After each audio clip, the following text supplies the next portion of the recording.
Leadership is earned in silence.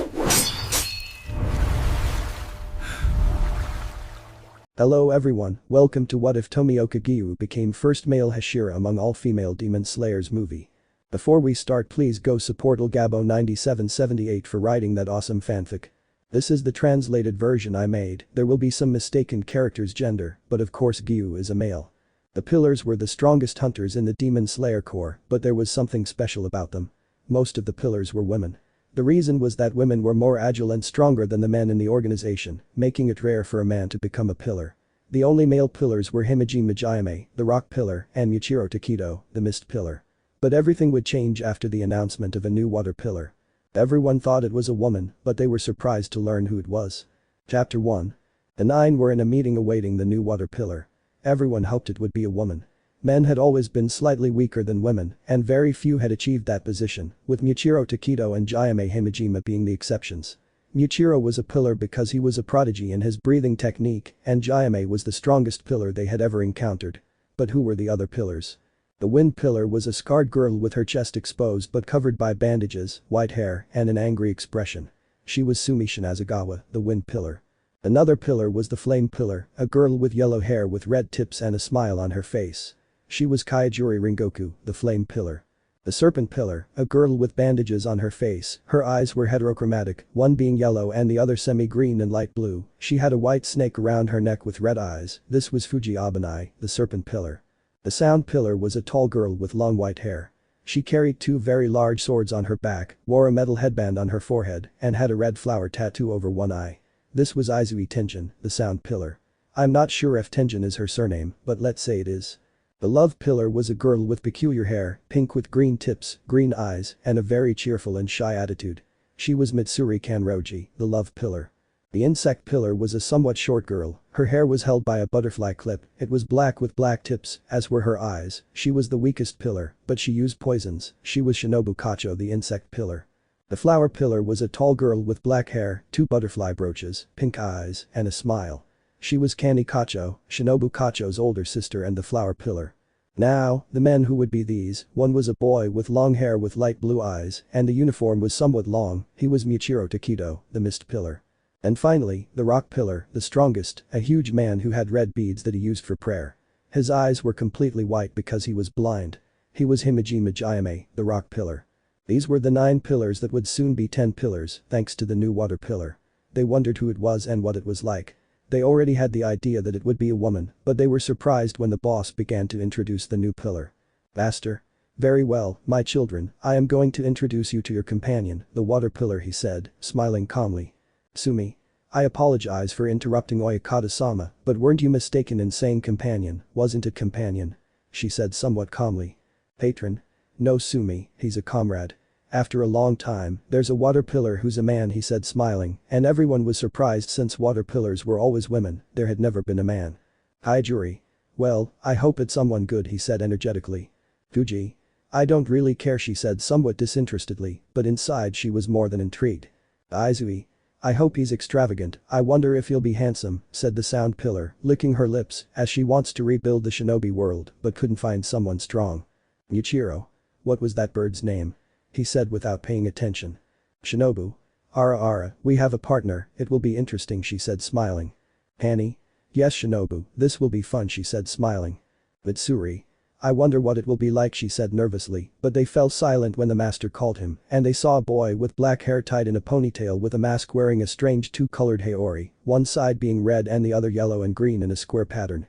Boss. Please introduce yourself, he said calmly. My name is Giyuu Tomioka, it's a pleasure, he said, bowing.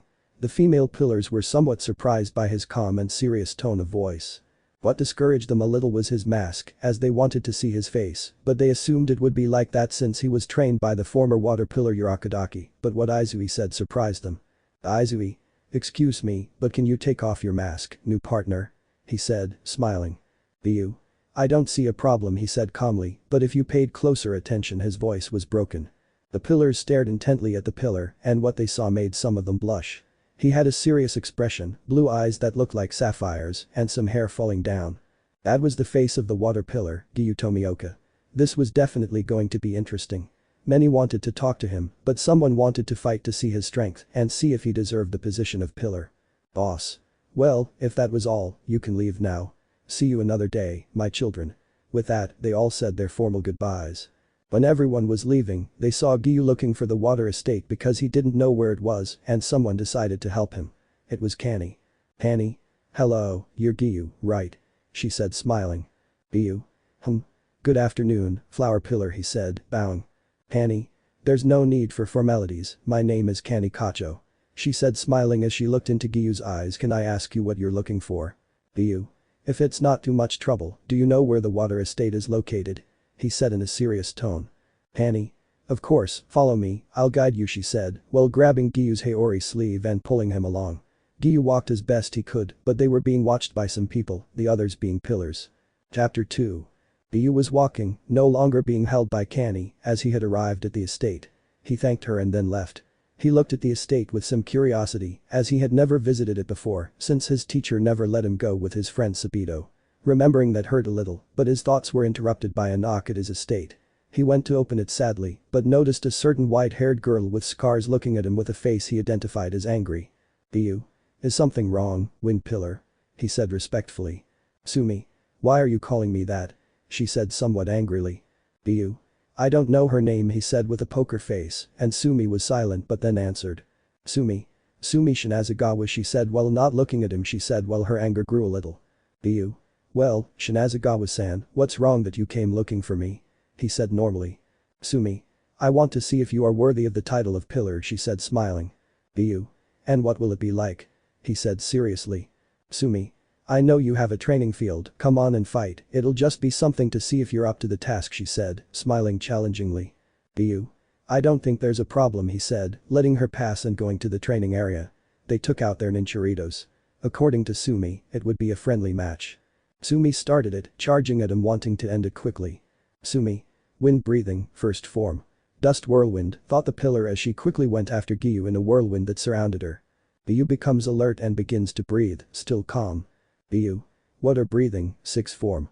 Winding whirlpool, he thought to twist his body and start spinning, generating a whirlpool of water and colliding with Sumi's dust whirlpool, generating sounds of metal clashing.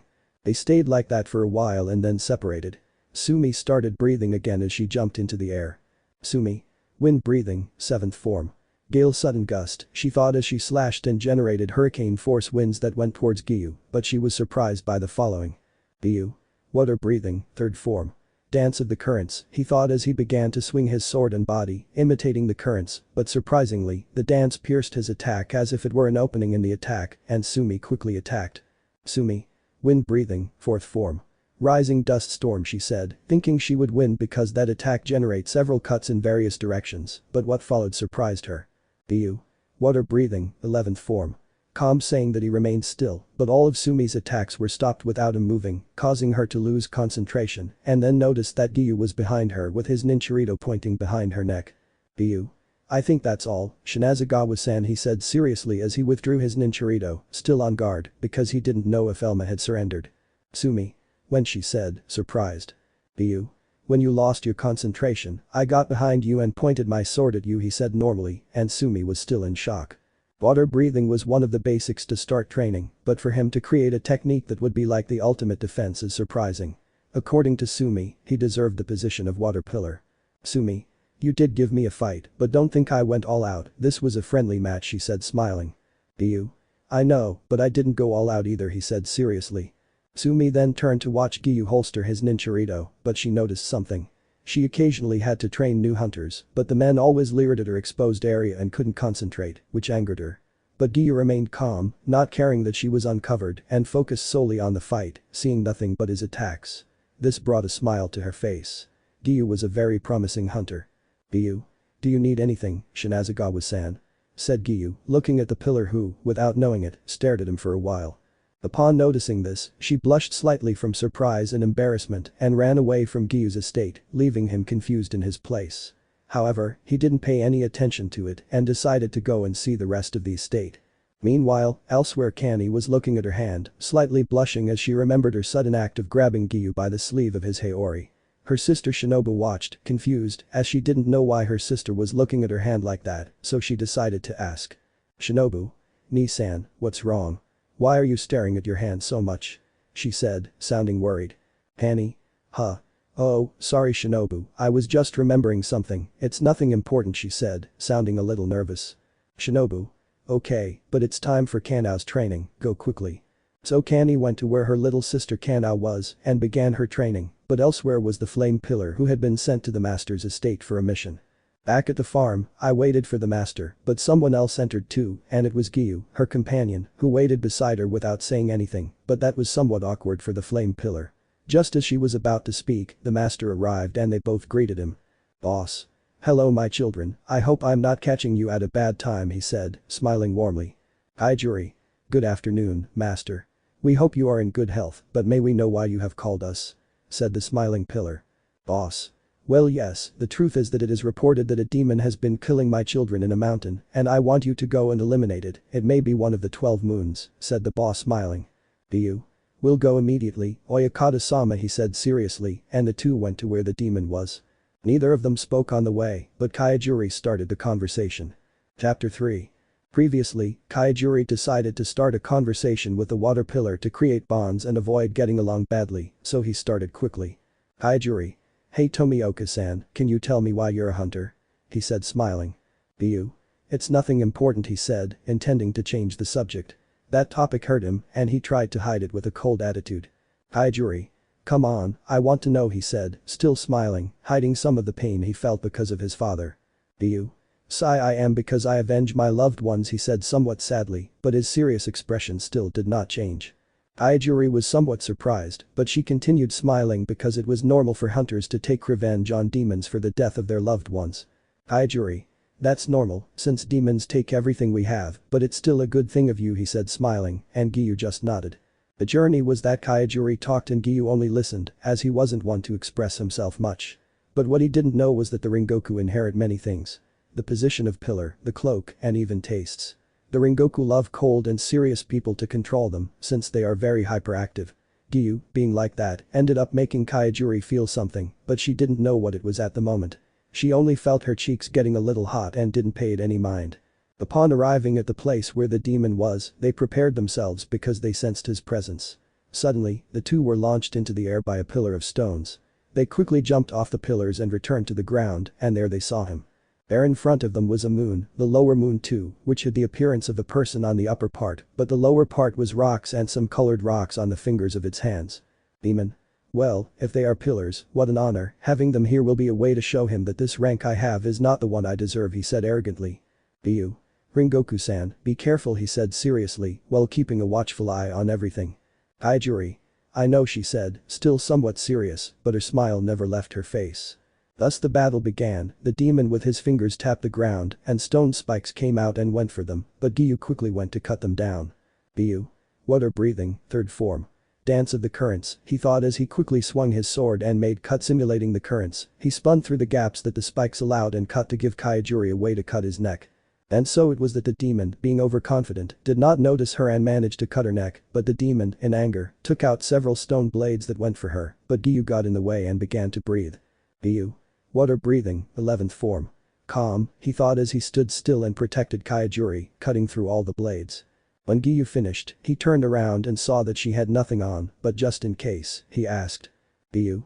Are you alright Rengoku-san?" he said seriously while looking at her, and Kaijuri saw her mother behind Giyuu somewhat surprised, which caused her great surprise that took her a while to respond. "Kaijuri. Why yes," he said, smiling warmly and with a slight blush on his face. "Giyuu.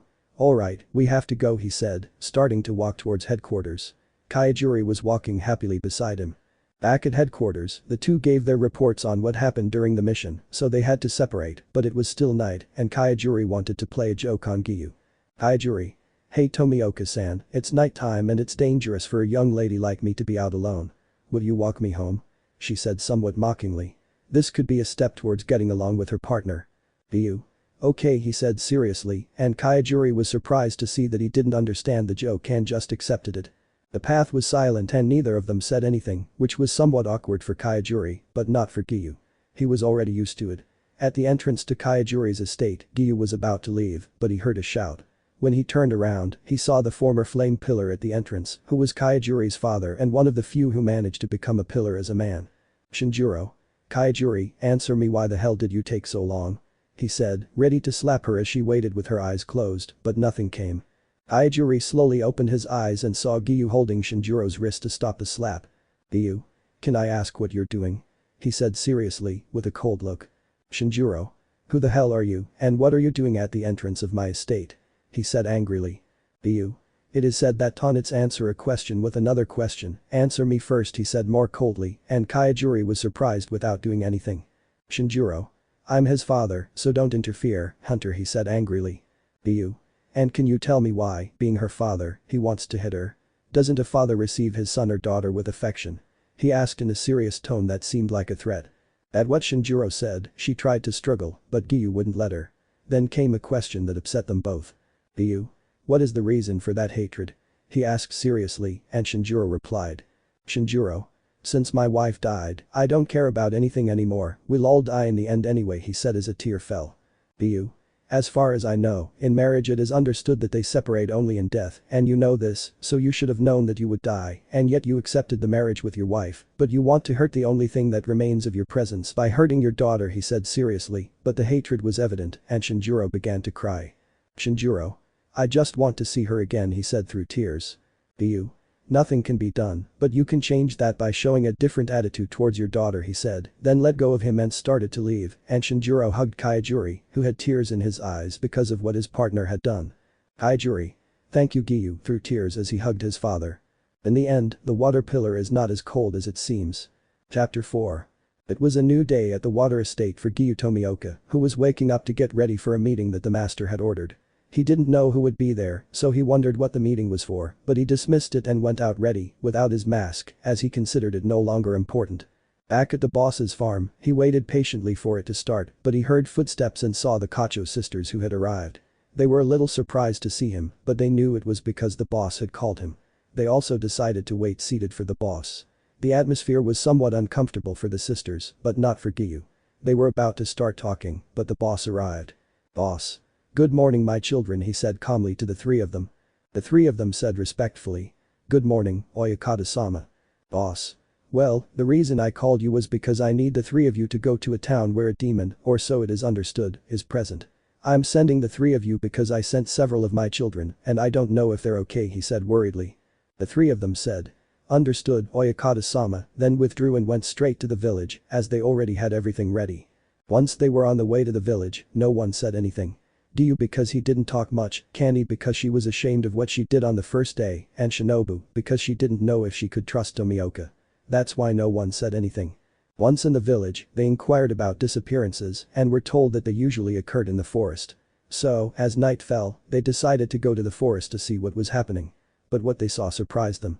It wasn't a moon, but a normal demon that could be at the level of a lower moon. What they found were some injured hunters and a child with brown hair and gray eyes with pale skin behind a hunter who was trying to protect him. Hunter. Kid, run far away, I'll distract him, he said seriously. The kid refused, but the demon went to attack them. The hunter was ready to die, but suddenly they were saved by Giyuu, who easily cut off the demon's head, protecting the two of them. Giyuu. Are you alright? He said seriously, looking at the hunter and the frightened child. Hunter. Yes, but who are you? He said, somewhat relieved. Giyuu. That doesn't matter, Kocho, can you take care of him? He asked both sisters so that the hunter wouldn't die, as he was badly injured. Hani. Of course, she said, going after the hunter, and Shinobu went after a woman who was breathing heavily and had bite marks. Woman. Where is my son? She said, frightened, because she knew she would die. She no longer had any energy left from the demon's attack. Shinobu. Your son is safe, hold on a little longer, she said, somewhat desperate for her to see, but it was too late, the woman was slowly ceasing to breathe. Woman. Please take care of him, she said with her last breath, closing her eyes, and Shinobu was saddened by what happened. Hani also failed to save the other hunter, feeling sad, and the child began to cry for the death of his mother and the hunter. The sisters didn't know what to do to make the child feel better, but Giyuu beat them to it. Giyuu. What's your name? He said, crouching down to the child's level. My name is Yu, said the boy. Giyuu. Don't cry, your mother wouldn't have wanted to see you like this, he said, giving a small smile to the child who began to stop crying. The sisters were surprised by what Giyuu did and couldn't help but be touched by what he did. A blush appeared on their faces. But then they heard Giyuu say something that ended up touching them even more. Giyuu. Do you have more family? he said somewhat seriously but without losing his smile. You. And no, my mom and I were the only ones, she said sadly, lowering her head. Do you want me to adopt you? He said somewhat seriously, looking at you. The proposal surprised the sisters, and Yu smiled broadly and hugged Giyuu tightly. Giyuu hugged him back, but the child, exhausted, fell asleep. Giyuu put him on his back to rest and began carrying him to a wisteria grove. The sisters were stunned by what Giyuu did. A slight blush appeared on their faces as they smiled and imagined Giyuu as the child's father, but then they pictured one of them as the mother, and they knew then that perhaps they liked Giyuu. Back at the wisteria house, Giyuu took the child to a room to rest while the sisters went to another, but they continued with those thoughts. The next day, the four of them went straight to headquarters to inform the boss about what had happened. When they arrived, they told him everything, including about the child Giyuu had adopted, and he accepted it because Giyuu told him that if the child wanted, he could become a hunter in the future to help against Muzan. After that they went to their respective homes. Giyuu gave Yu a room, bought him some toys, and prepared food for him to make him feel sick. In the case of the butterfly sisters, they were thinking about their feelings for Giyuu, but they weren't the only ones. Kaijuri and Sumi were also thinking about Giyuu. It seems Giyuu unintentionally started to charm those four girls. We'll see who he charms in the next mission or encounter with a girl by accident. Chapter 5. Giyuu was resting at the butterfly estate, having returned from a mission somewhat injured. Yu was with him, as Giyuu had become like a father to him, and she didn't want to lose him. This brought small smiles to Giyuu's face, something new for him, as he hadn't smiled in a long time due to the deaths of his loved ones. These smiles were noticed by the butterfly sisters, who sometimes blushed because of them. They already knew one thing. They were in love with him. But they weren't the only ones. Sumi and Kaijuri were also in love with him, and they realized it within a week, and he was in that situation now. But returning to the present, Giyuu was almost recovered and was eating a little. Yu was also eating something because he was hungry, and Giyuu shared his food with him. They remained like this until Giyuu recovered, and a crow came to tell him that he would have to go to the sound pillar, Izui. But this was overheard by three people. Shinobu, Kani, and Sumi, who was healing a wound. This angered them, as Izui was a pervert in many ways, and they knew that Giyuu was innocent. They wouldn't allow her to corrupt their Giyuu. Yes, you read that right, their Giyuu. Giyuu was worried because he didn't know who to leave Yu with, and Yu, who also heard about the crow, became sad, and this did not go unnoticed by Giyuu. Giyuu. I'm sorry Yu, I promise that when I come back I'll spend more time with you, he said smiling as he stroked her head. Yu. But who's going to take care of me? She said sadly. Giyuu. I'll drop you off at a classmate's house and then I'll come pick you up, okay? He said smiling. Yu. Okay, he said cheerfully.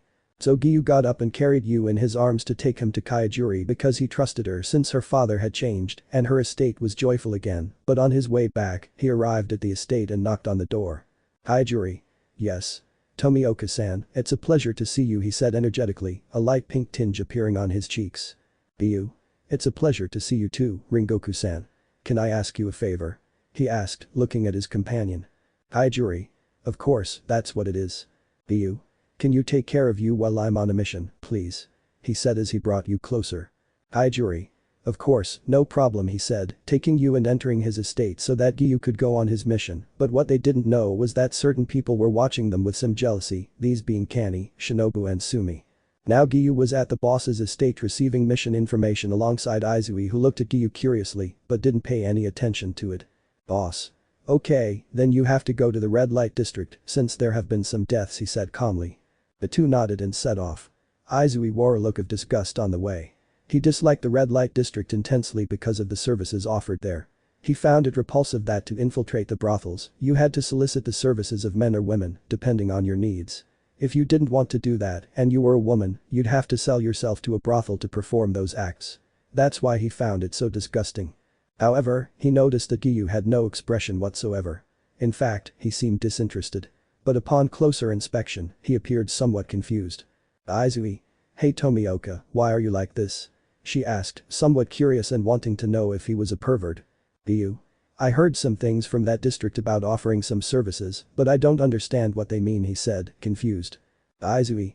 Ah, well, I've been on missions to that district a few times, and the services are about somewhat satisfactory things, he said to see her reaction. Giyuu. What do you mean by satisfactory? I thought it was more about lodging and things like that, he said innocently. Upon noticing this, Izui already had something in mind. Giyuu was innocent, despite being an adult, he didn't know about sexuality. Izui. Well, don't pay attention to those things, let's just concentrate on the mission, she said, smiling somewhat mischievously, since I rarely encountered innocent people, but I had threatening looks from the 3 girls mentioned earlier since they were secretly following them. Upon arriving, the two went to investigate the demon. It was already night and there was no one around, but Giyuu called Izui because he had found something. A being that grabbed a woman and took her to an alley. Izui thought they were going to do that, but he noticed the screams and went to see more closely and saw the normal demon with claws. Demon. A beautiful woman as food, believe me, I'm going to enjoy this, he said confidently, but he noticed the presence of the pillars and turned around seeing that they were going to cut him, but he dodged them with great difficulty. Both pillars took their stances. Izui went to cut off his head with his 2 swords and quickly cut off his head, but the demon struck the swords with his claws, deflecting them, and with other claws tried to cut Izui, but Giyuu cut off his hand and head in the process. Demon. Damned, how did you cut me? He said, disappearing, but the glasses he cut reached Izui's suit and cut the chest part, leaving one of them exposed. Izui tried to cover herself but saw Giyuu approaching. She thought he was one of those who just wanted that, but she was surprised to see him put his haori on to cover her without showing any blush or anything else. Izui. Huh? She said, surprised. Giyuu. You'll return my haori when you get back to your estate and ask for another uniform. It's not good to expose your body to the air, it'll make you cold and give you a cold, he said normally, and Izui blushed, which wasn't noticed by Giyuu, who started walking towards headquarters, and Izui said something to himself. Izui. I found the perfect man, thought the pillar very excitedly, but certain pillars watched that scene with jealousy. Sumi wondered why he didn't tell her that until she remembered that they were training and ran away without saying anything, and Kani and Shinobu liked that he wasn't a pervert, although they were dying of jealousy over Giyuu's action towards Izui. Then they went to headquarters and gave the report. Giyuu accompanied Izui to his estate and asked for his haori before going to Kaijuri's estate to pick up Yu. Chapter 6. 2 days had passed since Izui and Giyuu's mission, and during that time Izui tried to send Giyuu subtle hints, but he didn't understand anything she said. She wasn't the only one, though. Kani, Shinobu, Kaijuri and Sumi were also trying to find a way to let him know they each loved him. Giyuu didn't understand anything, so he didn't pay any attention to it. Now, Giyuu was with Yu, eating at the water estate.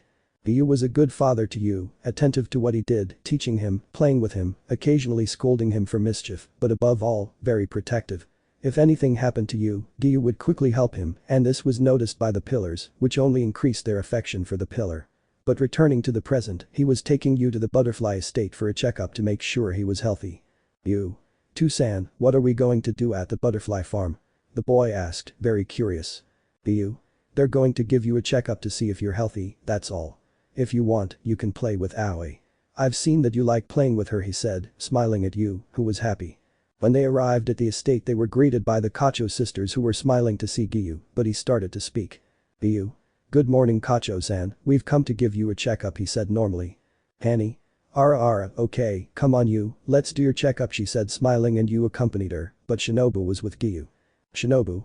Ara, I think you've grown quite fond of the boy Tomioka-san, she said, smiling and looking at Giyuu. Giyuu. It seems so, he said normally. Shinobu. Nina Tomioka-san, what will you do next? She said smiling. Giyuu. I think I'll leave you here to play with Aoi for a bit, I see they get along well, he said with a small smile, and Shinobu couldn't help but blush a little, but Giyuu didn't notice. Shinobu. Tomioka-san, do you think you could help me? She said, smiling. Giyuu. What's up Kocho-san, he said intrigued. Shinobu. Mitsuri-san and Fuji-san are here at the estate. Fuji is hurt and Mitsuri is a little sad. Do you think you could comfort her a little? We've tried everything, but nothing works, she said with a bit of strength in her smile, because she didn't want him to go, but she wanted to help her friend, and from the way she was acting, she thought he could do something. Giyuu. I'm not promising anything, but I'll try. Where is he? He said hesitantly. Shinobu. She's in that patient room, I wish you luck, she said smiling. Giyuu. Okay. Giyuu walked to the room to see the 2 pillars there. Mitsuri was crying as she saw her friend Fuji lying unconscious in bed with some injuries. Giyuu. What happened? He said as he approached to see what had happened. Mitsuri. She snip is like this because of me snip F fault, she said crying. Giyuu. First of all, take a few deep breaths and explain yourself a little better, he said calmly as he made her understand what he meant. Mitsuri. I am sorry, she said, now calmer. Giyuu. Okay, now explain to me what happened, why you're like this, and why you blame yourself, he said, sitting down next to her while he looked at her and waited for her to explain. Mitsuri. We were on a mission against a lower moon, more specifically lower moon 4. I tried to attack, but the demon repelled my attacks and Fuji-chan helped me concentrate to win. We cut off its head, but in a moment of carelessness on my part, the demon attacked me before disappearing and she protected me. That's why she's like this. It's my fault. I'm a pillar and I can't defeat a lower moon, she said, tears welling in her eyes. Giyuu. I see, it's not your fault, he said calmly while looking at Fuji and Mitsuri looking at him, and at the same time Fuji was disoriented but listening, wanting to know what was happening. Giyuu. If she protected you, it's because she cares about you, no matter what happens. That shows she cares about you enough to do that. As for you thinking you're weak, you're not. Some of us have strength and others don't, but that doesn't mean you can't fight. You made your effort to help and your agility, or whatever it was you did in the fight, shows why you hold that position. Not everyone is the same. We're all different for a reason. That's what makes people special, he said wisely, and Mitsuri looked at him with a blush, while Fuji was surprised by her fellow pillar's words. Then Giyuu received a hug from Mitsuri. He was surprised but stroked her hair to calm her down, which worked and caused her to go train. But Shinobu came in to attend to Fuji and saw Mitsuri happy. Shinobu. I think you did it, congratulations Tomioka-san, she said happily but somewhat jealously. Giyuu. I just told him a few things, nothing important, he said seriously. Shinobu. Well, another thing I want you to help me with is taking care of Fuji. She was injured on her face and I have to change her bandages, she said smiling. Giyuu. No problem, he said normally to help Shinobu, but Fuji, who was still awake, pretended to be asleep to see what that pillar thought when he saw her face with that mark on her mouth. Shinobu. Just don't be surprised by what you see, she said, somewhat frightened by Giyuu's reaction. Then they began to remove the bandages and Giyuu looked surprised. It was a normal face, but on one cheek he had a burn mark and on the other a small scar next to his mouth. Giyuu. What happened to her? He said seriously, something that surprised the snake pillar. Shinobu. As far as we know, she lived in a family where those born female were devoured, but since she was almost like the demon they gave babies to, that's why they wanted to do something to her. They wanted to cut her mouth open because of the mark she had on her cheek, but they didn't succeed because they saved her. But they did manage to cut a little bit and that's where that scar is, she said sadly. Giyuu. Me sorpren daiho normal. Shinobu. What do you mean? She said, intrigued, as was Fuji. Giyuu. Don't misunderstand me, but it's surprising that she can bear that mark. To be honest, many women would have decided to commit suicide because of it, but she's handling it well. It's amazing how she's here fighting despite everything, he said normally, surprising both women. Fuji had a small pink tint on her cheeks that was growing, and Giyuu noticed that. Giyuu. She's turning red, I think she has a fever or something, he said, confused. Shinobu saw that and couldn't help but get angry. The snake pillar was blushing because of Giyuu's words, and that angered her, but she became jealous of the praise he gave her. Shinobu. You're very nice to her, but what do you think of me, Tomioka-san? She said hopefully. Giyuu. I think you're strong. The fact that you can't cut off heads but can replace them with veins is amazing. You achieved something no one else has. Killing demons without cutting them off. You deserve your position as a pillar very well. He said normally, and Shinobu blushed at his words, but Fuji was in her inner Super Saiyan form, angry without knowing why. Meanwhile, Mitsuri blushed as she recalled Giyuu's words. Who would have thought it? It seemed that the water pillar, Giyuu Tomioka, without intending to, had ended up charming all 7 female pillars. Undoubtedly, everything would be more interesting now. Chapter 7. A month had passed since Giyuu spoke with all the pillars. During that month, he also spoke with Michiro and Himejima and got along well with them. Himejima was calm and very wise, and Michiro was quiet, though somewhat forgetful, but that didn't bother him. He got along well with them. But during that month, the pillars pondered a question they had. Did they love Giyuu? And the answer was yes, they loved Giyuu. After each of them had thought it over, they decided something. They were going to make the pillar fall in love with them, no matter what. Right now, the pillars were having a meeting with the master. It was about the lower moons that hadn't been seen, who were possibly eliminated. But Giyuu felt uncomfortable, not because of the topic of the meeting, but because he felt eyes on him. And he wasn't wrong, because the 7 pillars were watching him intently while they listened to the master. The meeting ended and Giyuu was walking to his estate since he had no mission, but a certain pillar stood in his way. It was Mitsuri, who was blushing as she looked at Giyuu. Giyuu. Is something wrong, Kanroji-san? He said, confused, but he could see that she was whispering. Mitsuri whispered. He wouldn't do it, he wouldn't reject me, she said somewhat shyly. Giyuu. Goodbye Kanroji-san, he said, trying to leave, but was stopped by a grab. Mitsuri. Wait, I wanted to ask if you would like to go eat in the town near here, she said shyly. Giyuu. I would accept, but he couldn't finish as Mitsuri was surrounded by a dark aura and a terrifying gaze. Mitsuri. Excuse me, I didn't hear you well, can you repeat that? She said sweetly, so sweetly that it frightened Giyuu. Giyuu? Am I going to go? He said fearfully, and Mitsuri's aura vanished, replaced by a smile. Mitsuri was going to tell them to leave, but Shinobu arrived with his servant on his shoulder and looking somewhat scared. Shinobu. Ah, Tomioka-san, it's good to find you, we have a mission, she said smiling as she looked at the crow. Puerco. Ka, my mission to stop Shy Shino Shinobu Kocho and Giyuu Tomioka Ka, he said, frightened by Shinobu's gaze. Giyuu. I see, I'm sorry Kanroji-san, but I have to go on a mission, he said, but he was internally grateful to Shinobu for what she did, even though Shinobu was smiling victoriously, while Mitsuri glared at her. But the other pillars also secretly saw this and were upset by what Shinobu did, so one of them made a decision. She wouldn't gain anything from Giyuu, but she would distance herself from Shinobu. Kaijuri. Kocho-san, I'm sorry to interrupt, but there are injured people at the Mariposa estate and you have to go help, he said smiling, and he wasn't lying, there were injured people, but he was getting rid of two at one point, Kani and Shinobu would have to go to the estate and he would take Mitsuri to train so that she wouldn't get close to Giyuu, but he didn't know about the rest of the pillars. Shinobu. Well, I'll go, goodbye Tomioka-san, they'll inform someone else about the mission, she said smiling with a vein in her head and cursing Kaijuri in her mind. Kaijuri. Oh, by the way, Mitsuri, we have to go train, he said, smiling. Mitsuri wanted to refuse, but she couldn't, she was her teacher, she couldn't, so she accepted somewhat angrily, but that was taken advantage of by the other pillars. The first was Sumi, who went straight for Giyuu. Sumi. Hey Tomioka, she said with her typical angry face. Giyuu? What's wrong, Shinazagawa-san? He said, already confused. This day was very strange. Sumi. I wanted to ask you to train, she said normally, and Giyuu accepted, but the Sandi pillar Izui joined the conversation. Izui. Oh, sorry fellow pillar, but I was going to ask you to train Tomioka, Izui said smiling, and that made Sumi look angry, and Giyuu was already getting confused. Sumi. I asked to train first, so get lost, she said, then started an argument between the two of them, but Giyuu quietly moved away from them and headed to his estate. When I arrived at his farm, I went inside and headed to the kitchen, but I found Fuji there preparing what was ramen. Giyuu? What are you doing here, Obanai-san? He said seriously, as he hadn't expected the snake pillar to be on his estate. Fuji. I wanted to thank you for what you said about me, I heard you, she said normally, but if it weren't for the bandages you could see a shadow on her face. Giyuu. That's not necessary, Obanai-san, he said somewhat uncomfortably, as he didn't like that kind of thing, but not seriously disrespectfully. So Fuji served the ramen, and the two ate peacefully. Giyuu had a small smile. He liked the daikon with salmon, but he appreciated the food, so he smiled. Fuji blushed and smiled. When they had finished, Giyuu thanked her for the ramen and she left. Giyuu was thinking about what had happened.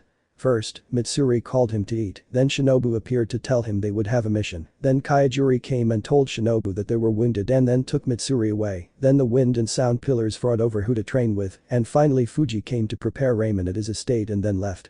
Giyuu had a thought that they fought because he did something wrong, poor thing, if he knew why they were fighting he would surely be dying by now, but now we focus on the other pillars, who were thinking about what to do tomorrow to get closer to their Giyuu, but the bad thing is that they would discover something tomorrow that would reveal the competition they would have. Chapter 8. It was a new day for the demon slayers and the pillars. Everyone was waking up, and Giyuu was too, but he felt a little uneasy. He hadn't slept well, and since becoming a pillar, he hadn't stopped going on missions, although he occasionally spent time with you. But today he was going to take a break, and for that, he was going to the hot springs. He asked you if he wanted to go, but you said he wanted to visit Aoi and play a little. And Giyuu, like a good father, granted his son's wish and took him to the butterfly estate. Along the way, he didn't know why, but he received some rather strange looks, but he didn't pay any attention to it and continued walking. When he arrived at the farm, he knocked to ask them to open the door. Annie? Yes, who is it? She asked somewhat normally, since she didn't know who it was. Giyuu. Good morning Kocho-san, he said seriously. Annie? Tomioka-san, what's up? Why did you come? She said happily. Giyuu. I've come to find out if I can leave you here to play with Kanzaki-san, he said seriously, because he needed Kanni's permission. Annie? Yes, but why such a sudden visit? She asked, somewhat curious. Giyuu. Well, today I took the day off from missions, and I asked you if he wanted to come with me somewhere, but he said he wanted to come play, he said normally but somewhat stressed. Annie. Ah, I understand, but what are you going to do on your day off then? She said curiously and with another intention.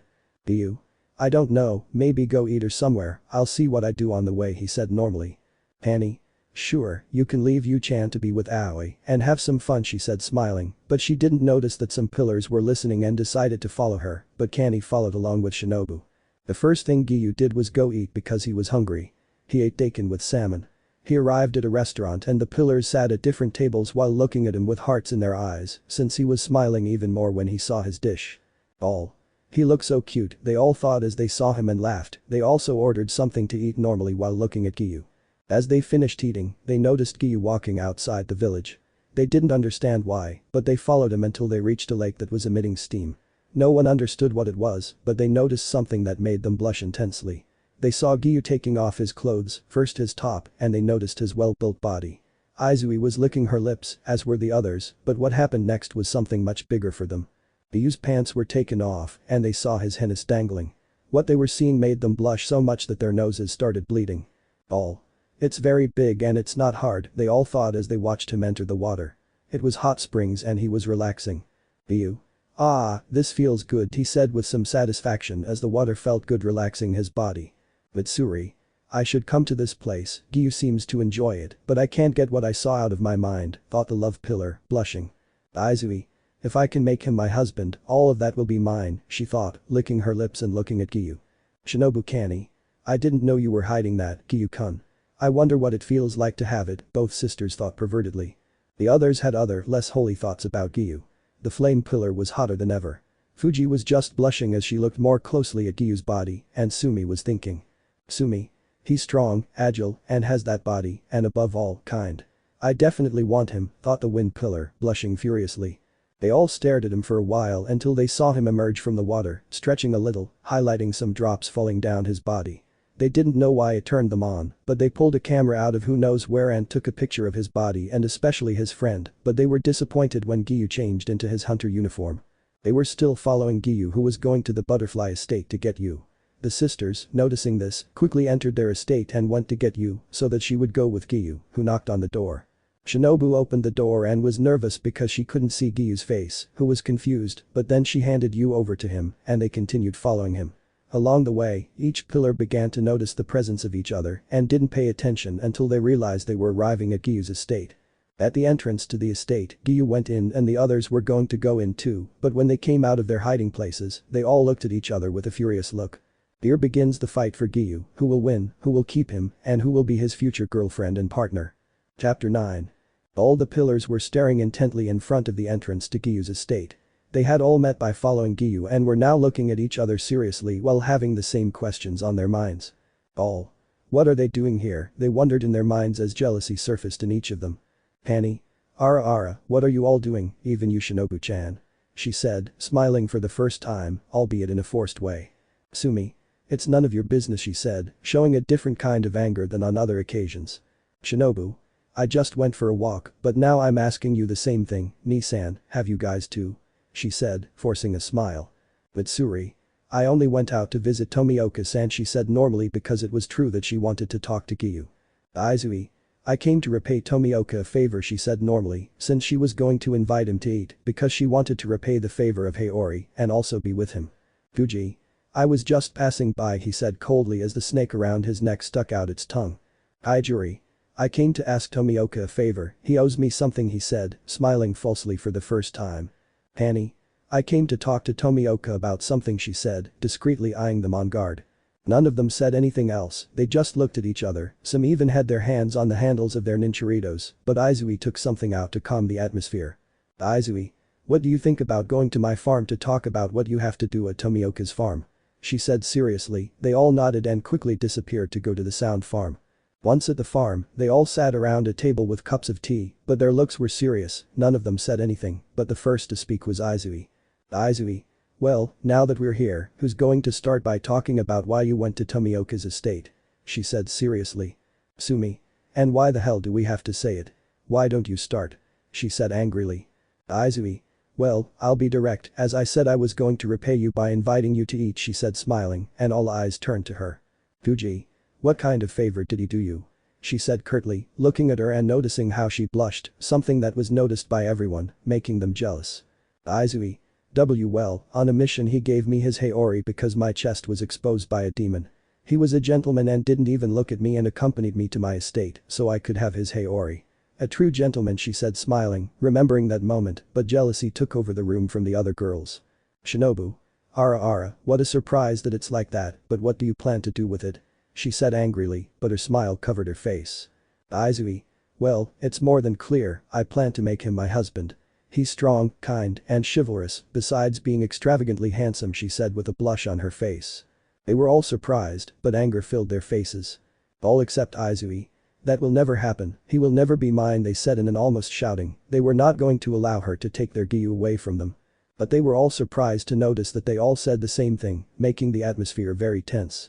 Izui. So you're all going after him, she said seriously, at least tell me why you're going after him. You first, Canny, she said, so that everyone could see her. Hanny. He adopted a child on a mission, I thought it was sweet, and I couldn't help but wonder what he'd be like as a father. Besides, it was a dream of mine to have a family with someone who makes me feel special. That's why I love him, she said smiling as she imagined herself with Giyuu's children, but she returned to normal. Now you Shinobu, she said to look at her sister as did everyone else. Shinobu.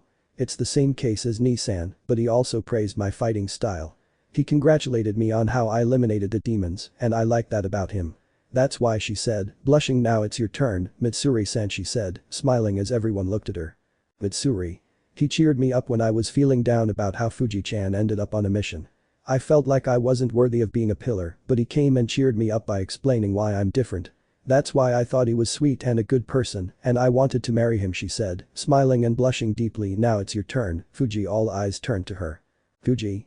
I'll just say that I accept myself for who I am, and I praised myself. I won't say anything else, she said seriously and curtly with them. Now you, Sumi, she said, looking at her.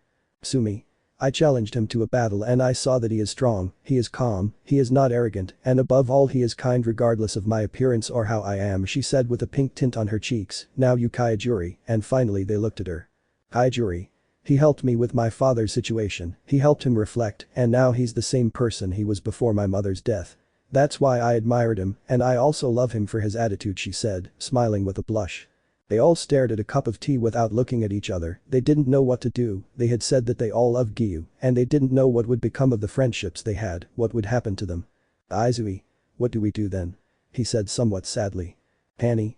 I propose we have a competition for Giyuu, she said without looking at them. Fuji. Competition. She said doubtfully, just like everyone else. Hanny. The first one to win Giyuu's love will be the winner and will keep him, but maintaining the friendship between all of us, she said, already looking at them. Izui. I think it's fair, I don't want to get on bad terms with you all just because of a man, so from here on out, a fight for Giyuu begins, she said smiling, and they all had a determined look. All. I will be the one who wins and the one who will stay with Giyuu, they said at the same time looking into each other's eyes, but at the water estate Giyuu was resting, but felt a chill down his back. Giyuu. Because I'm scared, he said to himself as he took his mask and put it on. Chapter 10. It was a new day for the water pillar. He woke up next to Yu, who had fallen asleep beside him after a nightmare. He didn't care what Yu had as long as he was alright. But then someone knocked on his door. He carefully got up and went to open it, only to find no one there. He thought it was a joke and went back inside, but what had really happened? What happened was that Kanny and Shinobu knocked on the door, but they didn't count on him being there and knocking, so before Giyuu opened it they disappeared, then an argument started. Kanny. Ara, Shinobu-chan, shouldn't you be helping the girls at the estate? She said smiling. Shinobu. And shouldn't you be supervising Kanao's training? She asked, a vein throbbing in her throat. The two looked at each other, and rays shot out of their foreheads and collided until they saw something that made them lose the opportunity to be with Giyuu. Mitsuri was at the door, knocking shyly. Giyuu opened the door and saw Mitsuri blushing and with a shy smile. Giyuu. What's up, Kanroji-san, he said normal. Mitsuri. Well, I wanted to ask if you wanted to go get something to eat this morning, she said, smiling with a deeper blush. Giyuu. I don't see the problem, but tell me if you think you should come too, he said normally. Mitsuri. Who is Yu? She said somewhat jealously. Giyuu. Yu is the child I adopted from a mission, and I don't want to leave him alone, he said with a small smile. Mitsuri. She's taking care of a child lovingly and she's smiling, he's so cute, Kaiaya, I definitely want him to be mine, thought Mitsuri blushing. Mitsuri. Of course, no problem, Tomioka-san, she said, smiling slightly, blushing. Then he came out holding Yu's hand. Mitsuri looked at the child with great tenderness and rushed to hug him while shouting kawaii. This made Giyuu chuckle, and the three girls present were surprised to see him laugh a little. Giyuu. I think we should go now, he said normally. So the two walked while talking, or rather Mitsuri talked and Giyuu listened. When they arrived they went for a table and sat down to order ramen and daikon with salmon on Yu and Giyuu's side, and Mitsuri ordered 10 plates of ramen. This surprised them both somewhat, but Giyuu theorized that to maintain his strength, he had to consume a lot of food because it drained his energy. The three ate peacefully, but Mitsuri looked at Giyuu smiled because of the dish and Yu's presence, something that made Mitsuri blush slightly. Mitsuri. I think you really like food, Tomioka-san, she said smiling and waiting for his response. Giyuu. Yes, I love food, and I don't like to waste it, he said, looking at her a little, and she was impressed by his cheerful tone. The three of them ate peacefully and then decided to pay for their meal. It was a short but pleasant affair for both of them, and Yu just watched it all before asking a question. Yu. To-san, she's my ka-san, he asked innocently. The atmosphere became silent. Giyuu had a face of embarrassment because of what Yu said, and Mitsuri was more than blushing, but the butterflies that were watching this got angry because of what Yu said. Mitsuri. She couldn't take it anymore and fainted with a dreamy smile and a big blush. Giyuu. You, don't say things like that. I know you want a mother, but I don't think anyone would want me in a relationship, he said, picking up Mitsuri and heading to his estate so she could rest after what happened. And the butterflies saw their opportunity by pretending they were passing by chance and that they had found them. Hanny. Ah, Tomioka-san, what a coincidence, she said smiling as she looked at him. Giyuu. Good afternoon, Kocho-san, he said normally, holding Yu's hand. Shinobu. It seems Yu is with you, how about we go to my estate to hang out and so you can play with Aoi, she said with a smile on her face. Giyuu saw no problem and agreed, and they went to the estate. Giyuu noticed how both sisters were staring at him and getting too close, but he didn't pay attention until they arrived at the butterfly estate. Yu, without wasting any time, went to Aoi to be together, something Giyuu noticed and smiled. Hanny. Looks like we'll be family soon if those two ever become something, she said mockingly. Giyuu. I think you're right, he said smiling, looking at Yu with Aoi. Both sisters looked at him in surprise at what he said and how he smiled, so they blushed at the idea of one of them marrying Giyuu, but they remembered that it was Yu and Aoi, and that touched them. After watching the two of them for a while, the three decided to go and have some tea to relax. The three of them drank their tea peacefully while chatting a bit to learn about each other. Giyuu discovered that the sisters disliked perverts and those who abandon their families. They liked sweets, especially pies, and also butterflies. They seemed calm. In the case of the sisters, they discovered that he liked few things. They only discovered that he liked daikon with salmon, calm lakes, and a little silence. He disliked being bothered, but they didn't know anything else about him, barely that much, but it was a small step. 3 pillars took few steps to enter Giyuu's heart, and although they were few they made minimal progress. Now we will see which pillar will be the next to take steps and see if it makes more progress or falls very short. Chapter 11. It was another day for the water pillar, who was waking up at his estate feeling a bit sore. He had had a problem yesterday and his back was hurting a little, so he would have difficulty feeling well. But a noise pulled him from his thoughts. It wasn't Yu, because he had left him at the butterfly estate at Aoi's request to spend more time with him. Besides, the Kocho sisters didn't mind at all. He was somewhat puzzled, so he decided to get up with difficulty to go to the door, since that's where the noise was coming from. He opened it and saw Kaijuri at the door with a characteristic smile on his face. Giyuu. What's up, Rengoku-san, he said somewhat confused.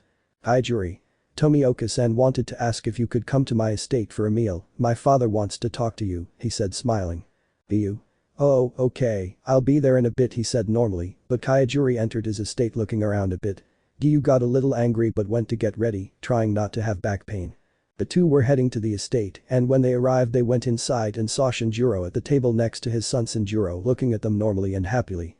During the meal, the atmosphere was somewhat uncomfortable for Giyuu, who was being watched by the 3 Rengokus with a smile until Shinjiro spoke. Shinjiro. It's good to see you again, Tomioka, he said happily and cheerfully. Giyuu. Un gusto Rengoku-san daiho normal. Shinjiro. It's not that formal, so don't be nervous, he said smiling, looking at Giyuu who let out the breath he was holding. Shinjiro. Well, the reason I asked Kaijuri to bring you here is to talk about something, so I want you two to step outside, he said, pointing at Kaijuri and Sanjiro, to which they both nodded and left. Giyuu. Well, what did Rengoku-san want to talk about? He said seriously. Shinjiro. Well, I wanted to thank you for opening my eyes to what I was doing, but also for something else, and that's about Kaijuri, he said, sounding more serious. Giyuu. What's this about? He said seriously. Shinjiro.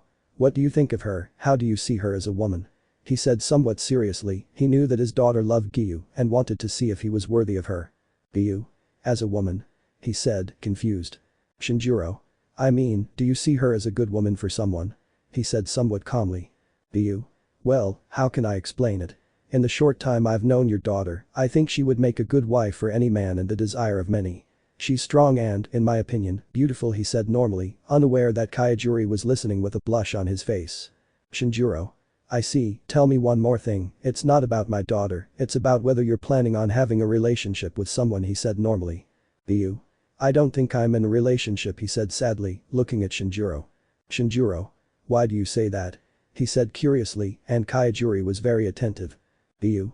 Vera, this is something I don't usually talk about, but I lost many loved ones in the past, that's why I don't want to have any more loved ones, so I don't suffer because of it. My previous loved ones died because of my weakness, and even now I still think I'm weak, that's why, because if they die it's because I'm weak, he said sadly, and the answer surprised Shinjiro and Kaijuri. Shinjiro was more than satisfied with Giyuu. He saw that he had a good heart, but with an inferiority complex, something that could be fixed if he found love, so he saw Giyuu as worthy of his daughter. After that, the two who had left went back inside and ate, then Giyuu left normally, and Kaijuri was even more in love with him. But poor Giyuu had no rest. His back still ached, and he was enduring the pain he felt. Suddenly, Izui and Sumi appeared in front of him with a smile, but both were angry at each other's presence. Giyuu? What's wrong? He said, sounding tired. Sumi. We came to find you to train, we haven't spent time together as teammates, so we thought it would be a good idea, she said, forcing a sweet smile. Giyuu? I don't see the problem, he said normally, but enduring the back pain he had, since he thought that if he said no they would hate him, and that was something he wanted to avoid. The two pillars smiled at that and took him to a field to train with wooden swords. The training was too hard, and the pillars were able to see that Giyuu flowed his sword, as if he were water, calm, without losing patience, and with very constant fluid movements, without a doubt he was a great pillar. They were going to separate, but they saw how he fell unconscious from exhaustion, while his back had a lump on it, it was a kind of wound that his back could not bear. The two were going to the butterfly farm so he could rest, but they thought this was an opportunity to be with him, but the two were fighting over who would take him, but they didn't notice a certain snake that cautiously grabbed him and took him to its farm to rest. When they realized he wasn't there they started looking everywhere, but they saw a note. Use.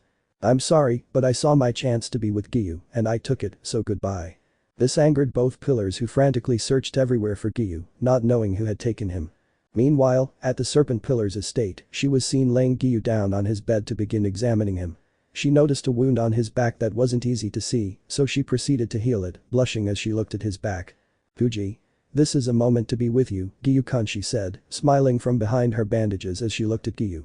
Chapter 12. Giyuu was waking up, he didn't know what had happened, nor did he remember what happened before he fainted, so he tried to get up, but he felt a weight on top of him. Not knowing what it was, he opened his eyes to see what it was. The first thing he saw was a ceiling, then he turned his head down a little to notice that he was in a bed covered up, but there was a lump. Using his free arm, he removed what was covering him and saw Fuji Obanai on top of him sleeping.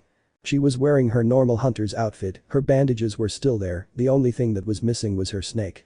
Being a little scared by the situation, he tried to get away because she was hugging him, so he tried to pull her away quietly and without waking her, but nothing worked so he was giving up, but the movement woke Fuji up who had a blush on her face, but it was not noticeable because of her bandages. Fuji. Hello Tomioka-san, she said in a sweet voice, looking at Giyuu who was uncomfortable. Giyuu. Obanai-san, can you tell me what you're doing on top of me or where I am? He said as seriously as he could because of how uncomfortable he was. Fuji. You fainted and I brought you to my farm to help you with your back, plus I fell asleep, sorry if I'm bothering you, she said normally, improvising as best she could. Giyuu. I understand, but can you get up? He said, showing a little discomfort. Fuji wanted to stay like that a little longer, but knew that it would be making Giyuu uncomfortable, so she had to get up and let Giyuu get up as he headed towards the gate of the estate, much to Fuji's sadness, but she heard something that cheered her up. Giyuu. Thank you for the help, I owe you a favor Obanai-san, he said normally as he left, but as soon as he was outside he was knocked out by Izui who was there. Izui. It's my turn to have him, said the pillar smiling as she devoured Giyuu with her eyes. While Fuji was inside her estate, constantly remembering Giyuu's words, I owe you a favor, those words wouldn't leave her. But suddenly, she imagined many, or rather millions of things she could ask Giyuu for. 3 ideas stood out the most. One was to go out to eat, another was to ask him to visit her estate and stay there one night, and the other was something that was really on her mind. Asking him for a kiss. But unholy thoughts of what might happen invaded her mind. But going back to Giyuu, he was being carried on Izui's back to a hidden place. She gave him a strong blow so that he wouldn't wake up for a while, and what was she going to do? She was going to take Giyu's first time away from her, just as it would be her own first time. Aizui. Soon we will be one, Giyuu-kun, she said smiling, but she didn't notice that she was being followed by all the girls who came for him, even Fuji who was lost in her thoughts before. Once in a forest, Aizui left him lying against a tree and tried to take off his haori first, but his hand was grabbed by not one, not two, but all 6 pillars who were looking at him angrily. Aizui. How did they find me? She said somewhat angrily. Annie. Ara, I don't intend to let you take Giyu's first time, that belongs to me, she said smiling with a serious tone. Shinobu. What are you saying, Ni-san? That belongs to me. She said with obvious anger. Mitsuri. I think it's too soon for that kind of thing, she said, blushing but somewhat angry. Fuji. I'm with Mitsuri, it's too soon, but I say that he belongs to me, she said very seriously. Sumi. What the hell are you saying? He'll be with me, said the wind pillar angrily, glaring at everyone. Kaijuri. I'm sorry, ladies, but he will be my future husband, she said, smiling and hiding her anger. Aizui. I'm sorry, but this eccentric man will be mine right now, he said, grabbing him and running off. The others followed her, and thus a chase ensued for the unconscious Giyuu, but it didn't last long as they noticed he was waking up, so they quickly went to his estate and left him sleeping, and Yu was already at the estate. When Giyuu woke up he was surprised by this, but didn't pay any attention to it and went to see Yu to make the food. But they didn't know that the pillars were fighting, even worse, childishly, since they were playing rock paper scissors to see who could be with Giyuu first. But that didn't lead to anything, so they stopped. However, Fuji was thinking about what she could ask Giyuu for. She planned to ask him if she could spend some time with him, and finally, she would ask him for a kiss. According to her, if she was lucky, things could go further. But the other pillars had a picture of Giyuu and looked at it with hard eyes, somewhat Yandere-like, but they controlled themselves, unaware that on a mission Giyuu would change everything. Chapter 13. In the previous chapter it was said that a mission would change everything, but not in a bad way, but rather that this would cause a great fight for Giyuu that would not stop until an effect ended. But now I will explain what is happening. Right now, Giyuu, along with Shinobu and Kani, were in front of the boss who was giving them a mission. The mission was about a possible moon that easily killed hunters. The 3 accepted the mission and quickly went to a mountain. It was somewhat far, but if they ran they could arrive a little before nightfall. But we will not focus on what the 3 were doing, but on the other pillars who followed them in secret because, according to them, they were protecting their own, but they heard something about the butterfly sisters. Kani. Shinobu, tell me what would happen if I beat Giyuu, she said something away from Giyuu, so he wouldn't hear them. Shinobu. I think I'll be the one to win, but I don't want to get on bad terms with you, Ni-san, she said somewhat sadly. Kani. Shinobu, I have a proposal for you, and I hope you accept it, she said, sounding a little scared. Shinobu. What's it about? She said curiously. Kani. I propose we share it, that way neither of us loses and we don't get along badly, she said with a slightly nervous smile on her face. Shinobu. I think it's the only option, as you said, we both win so I accept the deal, but that doesn't change the fact that I will be Giyuu's first time, she said defiantly. Kani. Don't think I'm going to make it easy for you, I'll be the first, she said, just like Shinobu. Giyuu. Hey, we're arriving, he said seriously, trying to make them all serious. But the other pillars were upset. They weren't going to let them keep him, so they would fight for him. Upon reaching the demon, they saw that it was not a moon, but had the appearance of an adult who seemed to be shrinking, resembling a teenager, but with gray skin and normal claws. Demon. So, pillars, if I kill them, he will reward me with their blood, he said very excitedly, going after them at great speed, but the 3 did not take long to dodge, they were already a few steps away from him. Giyuu. I'm going to be ragged by him, he said, and in a swift movement he was in front of him and about to cut off his head, but the demon expelled a puff of smoke. Demon. Blood technique, return to the young world, he said smiling, since his technique made people younger and they lost their strength, but great was his surprise when he noticed that Giyuu's strength and speed did not stop, since he had to breathe the smoke, it only made him a somewhat small child. The demon's head fell to the ground and then they went to see Giyuu, who was somewhat uncomfortable because his clothes were too big for him. Giyuu. What happened to me? He asked, somewhat surprised. Annie. Shinobu. Your boy, so cute. They shouted as they went to him and hugged him tightly. The other pillars, in order not to be discovered, did not jump out because of little Giyuu, but it was difficult for them because, to be honest, the little one was very adorable, and besides, his voice changed to a tender tone. After that moment, all the pillars went to headquarters the next morning. Kani went to give the report while Shinobu went to the estate with Giyuu to see if he would return to normal. Once at the estate, she checked on him and saw that he would be like that for about 5 days, but suddenly the door was opened by the other pillars. The pillars. We were told that Giyuu suffered something. What happened? They all said at the same time as Kani arrived. Shinobu. First, they have to knock on the door, and second, he'll only be like a child for about 5 days, she said normally, but suddenly Giyuu disappeared. The way he disappeared was because Mitsuri grabbed him in her arms and ran away with him while shouting kawaii. The other pillars went to get her to be with Giyuu and give him a big hug. That chase lasted for 5 hours, during which it seemed that neither of them had even a drop of sweat from exhaustion, until they had to stop because they couldn't find Giyuu. He had luckily escaped from them and run to his estate to be at peace, as everything had left him tired, so he didn't want to be with anyone. Back at his estate, he went to the kitchen to prepare food for himself and Yu, who was surprised by Giyuu's appearance. Giyuu explained what had happened and told Yu that if anyone asked why, he should say that he wasn't there or didn't know where he was, to which Yu agreed. After they both finished eating, they went to their rooms to sleep, especially Giyuu, who wanted to end the hell he had to live through for the next 5 days. But he didn't know that the 7 girls were watching him sleep through the window. He was so cute that they couldn't stand it and forced their way into his room. When they all entered, they were annoyed to see that they weren't the only ones there, but their attention shifted to Giyuu's wardrobe, which contained some old clothes that didn't fit him in his adult form. So each of them took something from that wardrobe and carried it home to smell it. Undoubtedly, the love they have for the water pillar is growing too much, to such extremes that they now want to kidnap it. Chapter 14. 3 days had passed since the first day he became small. During that time, he had to survive as best he could, because every day the pillars wanted to kidnap him because of how cute he was. But how could they want him? Well, his appearance was like that. Something like that. He had the advantage that the missions weren't left at headquarters for long, but even so, those that stayed would pursue him, and being confused as to why they were pursuing him, he just escaped because his instinct told him he had to run. Right now he was running from the pillars again, he was already tired of running, soon he would fall from exhaustion, but his light of salvation appeared in a corner, Himejima was there, and taking advantage of his size, he went to that corner and hung from his Haori on his back, hiding himself.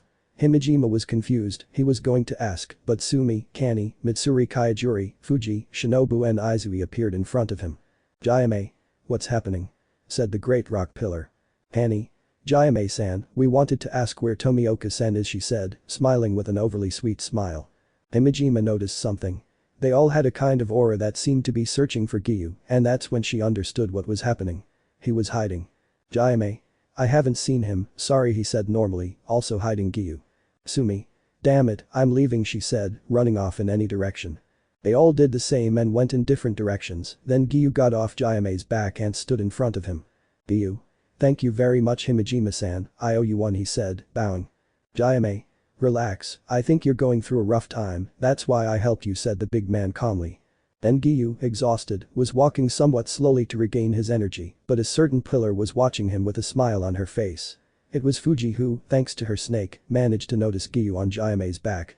Without wasting any time, she went and grabbed him to run with him in her arms until he, exhausted, fell unconscious in her arms, something she noticed and which made him seem even more endearing, since his sleeping expression resembled that of a calm child. Then she went to her farm to have him all to herself.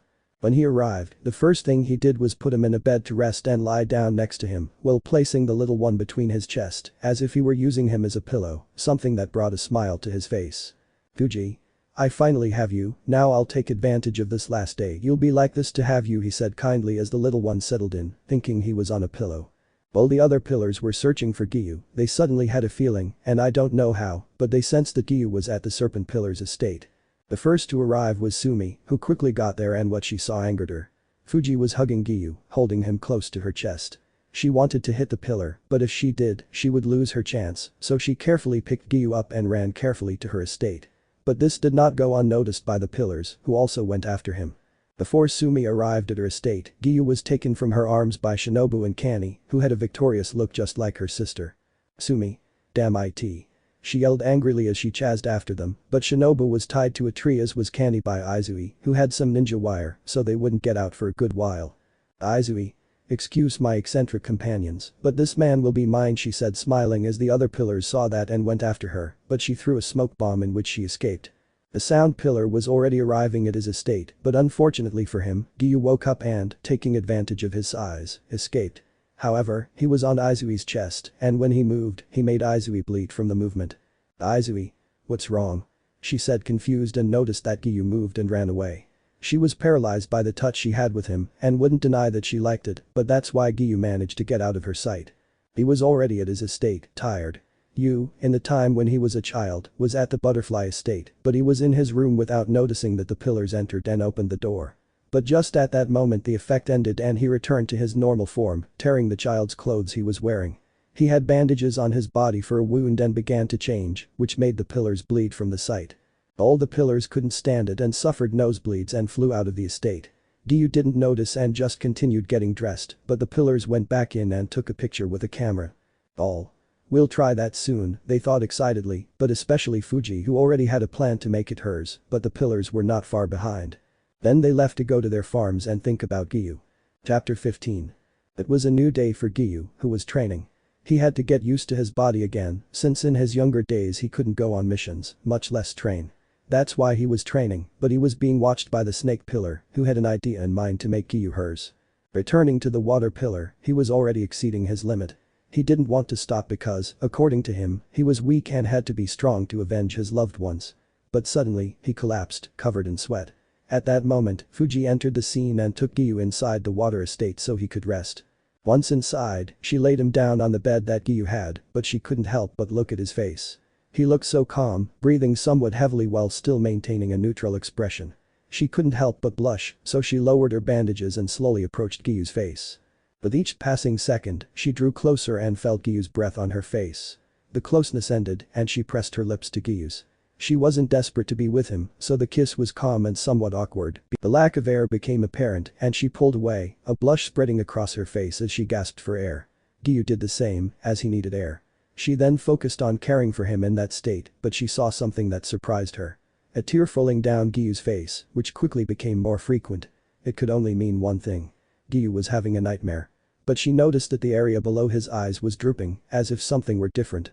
There she saw that Giyuu was using something to hide the dark circles under his eyes, which he had either from not sleeping or from lack of sleep, and also that he seemed to have been crying a lot. This surprised her, but suddenly Giyuu, still asleep, said something that surprised her. Giyuu. I'm sorry, Tsutako, he said with a broken voice, showing great sadness. Fuji didn't understand what was happening, but upon hearing a girl's name, she became angry and jealous. She had planned to collect the favor she owed Giyuu for their outing, but now she would use it to find out who Tsutako was and why she was so important to Giyuu. A while passed and Giyuu got up sweating and with his eyes wide open while tears were still coming out and he was panting a lot. Fuji. Giyuu, are you okay? She said worriedly, not realizing she had called him by his name and Giyuu didn't notice either. Giyuu. Obanai-san, where am I? He said confused while still feeling tired. Fuji. I saw you training a little and noticed you fainted, so I brought you to your farm so you could rest, she said worriedly. Giyuu. Thank you, Obanai-san, I owe you one again, he said, now calmer, while Fuji smiled from behind his bandages. Fuji. By the way, I want to know who Tsutako is. I heard you say it while you were crying a little, she said, worried but jealous at the same time. Giyuu. Sorry if I made you uncomfortable with that, he said, sounding somewhat uncomfortable and sad. Fuji. Calm down, but can you tell me? He said somewhat impatiently. Giyuu. Tsutako was my sister, he said as Fuji opened her eyes. She was a very important person to me, but a demon killed her. She protected me, but I think I should have died in her place, he said, letting out more tears. Fuji was surprised by what she said, and seeing how Giyuu was still trying to contain his pain, she wasted no time giving him a hug, putting her head on his shoulder, and what she said made Giyuu relieved. Fuji. For once, stop thinking about others and let go of your pain. I'm here. You have a shoulder to cry on and let it all out. Forget that you're a hunter and be a normal person, he said while stroking Giyuu's head. Unable to contain his pain any longer, Giyuu began to cry on Fuji's shoulder as she stroked his head. Giyuu hugged her tightly, still crying, until it was all over and he fell asleep. Fuji. It seems that affected you a lot, but don't worry, I'll be the one to stay with you, so you won't be alone, she said while trying to separate them, but Giyuu's hug was strong. She, seeing no other option, lay down next to him to sleep, since tomorrow she would ask him for her other favor. But I didn't notice the presence of the other pillars who had learned everything from the roof and felt bad for Giyuu, but jealousy got the better of them, and without wasting any time they all lay down on Giyuu's bed to be with him. The beds in the estates were very large, big enough for many people to fit in, so they made themselves comfortable and also hugged Giyuu. Giyuu felt a warmth while he slept, but he didn't pay attention to it since he needed to rest. He hadn't slept in a long time, and despite that he was still standing with energy, that's why he was sleeping. All the pillars were in their minds thinking about something, they knew that everyone was there but they didn't care, Giyuu needed help and they didn't bother him because of his jealousy. I'll be the one who stays with you and you'll never be alone again, they thought resolutely before starting to sleep. The master gave them plenty of time to rest since the demons weren't very active. It seems Giyuu is too lucky. Thinking he was weak and that no one would trust him, he was now the target of all the female pillars. Chapter 16. The pillars were just waking up, their vision somewhat blurry and unsure of their surroundings. Memories of their actions flooded back, making them blush and fear that Giyuu might be awake. However, they noticed he was still asleep, exhausted and needing a good rest. The others took advantage of this and decided to leave so as not to arouse Giyuu's suspicion. But one of them pretended to leave, actually staying to be with him. Fuji. Today I will take care of you Giyuu, she said calmly as she watched him rest, but suddenly he was waking up and she composed herself. Giyuu? Where am I? He said doubtfully. Fuji. I see you're awake, he said normally but smiling behind his bandages. Giyuu. Obanai-san, what happened, he said doubtfully. Fuji. You fell asleep from crying, I think you were in a lot of pain, he said normally. Giyuu. Suspiro ti debo you 3 favors Obanai-san daiho normal. Fuji.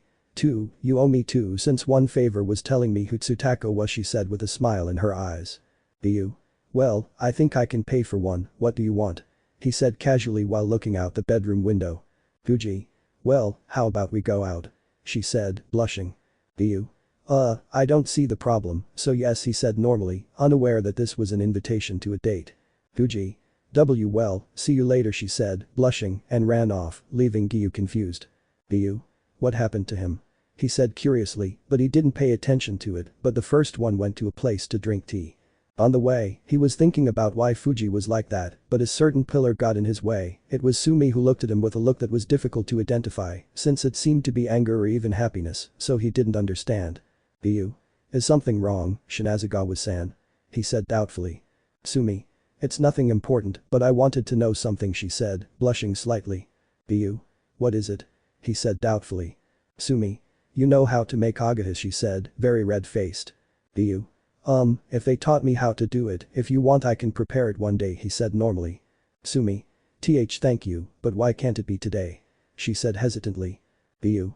Today Obanai-san asked me out, he said normally as if it were the most normal thing in the world. Upon hearing this, Sumi went blank and quickly ran to find the others to warn them that Guji had beaten everyone else to asking Giyuu for a date. While Fuji was thinking about how to go, she thought that she had to go well dressed, but she remembered something. Fuji. Giyuu is so innocent, he probably doesn't know it's a date, so he'll go in his hunter's outfit and Haori, thought the pillar somewhat sadly, because Giyuu didn't notice her intentions, but happy to at least have a good time with Giyuu, and was already thinking about the last favor, which would be to ask him for a kiss that he would initiate, something that made her blush at the thought. But now we move on to Sumi, who was with the other pillars at her butterfly estate with a serious expression on their faces, while holding a photo of Fuji and Giyuu.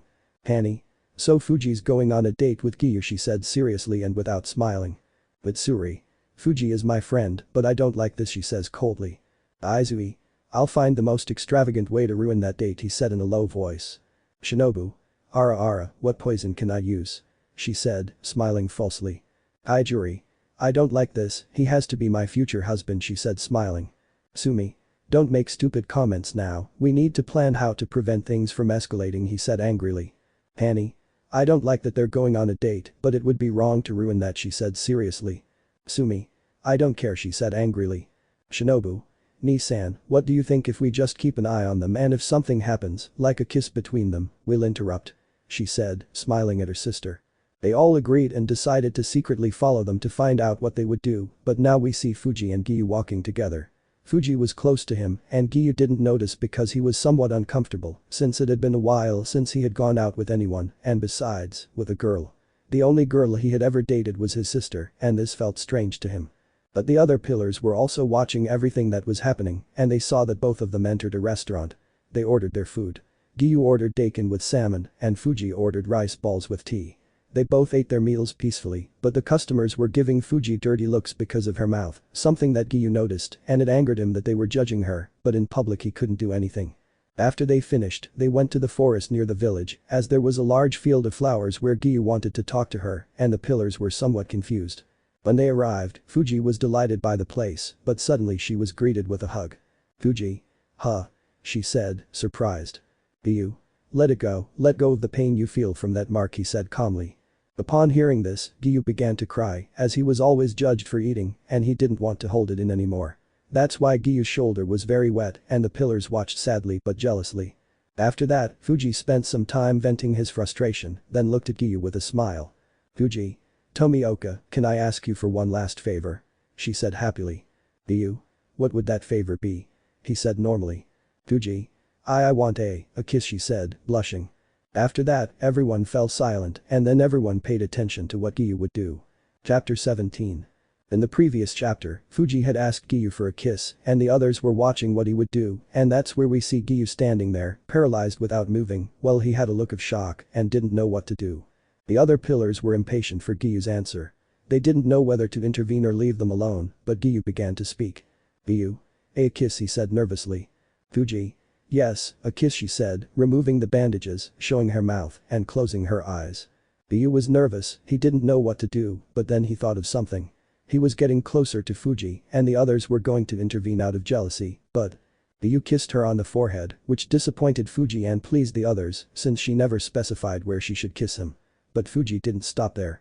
She quickly grabbed Giyuu's head and gave him a passionate kiss that surprised Giyuu, who didn't accept it because of the shock. The other pillars were surprised and angry about what happened and appeared in front of the two with an angry expression directed at Fuji, who was scared. Hanny? Fuji, you're dead, she said angrily. The others were going to hit her, but they thought better of it. Now that they had Giyuu for themselves, they weren't going to waste the opportunity. In a swift movement, one of them knocked Giyuu out and they all began to talk. Sumi. Okay, what do we do? She said angrily. Hanny. My sister and I decided to share it between us, but I don't know about you, she said seriously. Iguro. I think we should all share it, she said, smiling. Fuji. I refuse, I want it, she said coldly. Sumi. Me too, she said angrily. Izui. Look, we all want it for ourselves, but if we continue like this we will only suffer more and no one will win it, she said seriously. Mitsuri. Well, I agree, I don't want anyone to suffer if one of us wins, she said somewhat sadly. Shinobu. There's no way around it, we'll all share it. So they all ended up agreeing to be with Giyuu, in secret from the boss, since it would be frowned upon as it was not normal for 7 women to be in a relationship with one man, but they all turned towards Giyuu's unconscious body, they all had a lustful look and suddenly Izui asked something. Izui. Who gives her first time, he said, licking his lips. All. Me, they said in unison while looking at each other challengingly.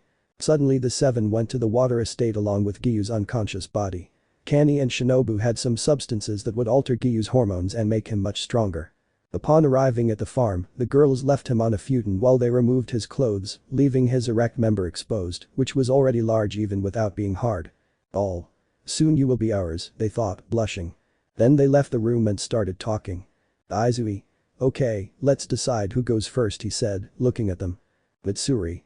As a pillar of love, I say I go first, she said smiling. They all started an argument about it and Izui ended up winning. Izui.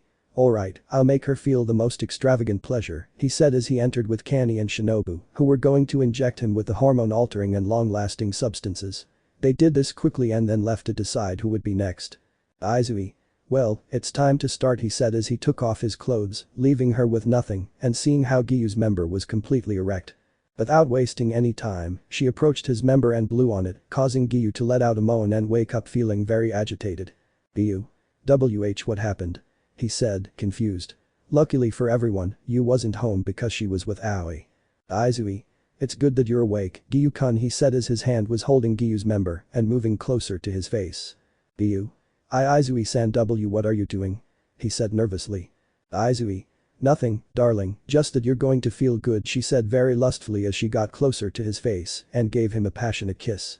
Giyuu was about to pull away, but the substance took effect and he accepted the kiss with lust as he put his tongue in and she did too, having a battle of tongues while Izui moved her hand on Giyuu's member, making him moan. They stayed like that for a while until they separated due to lack of oxygen, being joined by a thread of saliva, then she felt him kissing her neck, causing Izui to let out moans, but he gave light bites that made her moan more. Izui. More, I want more, he said while his hand was still going up and down on Giyuu's member, but Giyuu left a mark on him before going down to his chest and starting to tease him. She moaned more as a hand squeezed one of her breasts and her lover's mouth sucked on it more. She moaned even more, but then separated from Giyuu while he was somewhat confused. She went down to his member and began to lick it with her tongue, which made Giyuu moan, which excited her even more, and then she began to suck it. She stayed like that for a while until Giyuu came in her mouth, which she swallowed. But she didn't waste any time and climbed onto Giyuu's lap, her very wet private slamming down slowly. Suddenly, she felt the tip of his member, letting out a moan. Then she went down further and moaned in pain, as it was her first time. It took a long time for his member to enter completely because it was so big and she felt like it would split her in two. Aizui. It's really big, she said, sounding too excited, but she didn't care. Having gotten used to it, she moved to show that she was okay. Giyuu put his hands on her waist and began to slowly move her up and down, gradually increasing the speed as she moaned loudly. Then he started going faster and she continued to moan, but suddenly Giyuu turned her over so that he was on top of her and she was underneath. Then Giyuu began to thrust hard and relentlessly. Aizui. I can't take it anymore, I want more, give me more, she said very lustfully.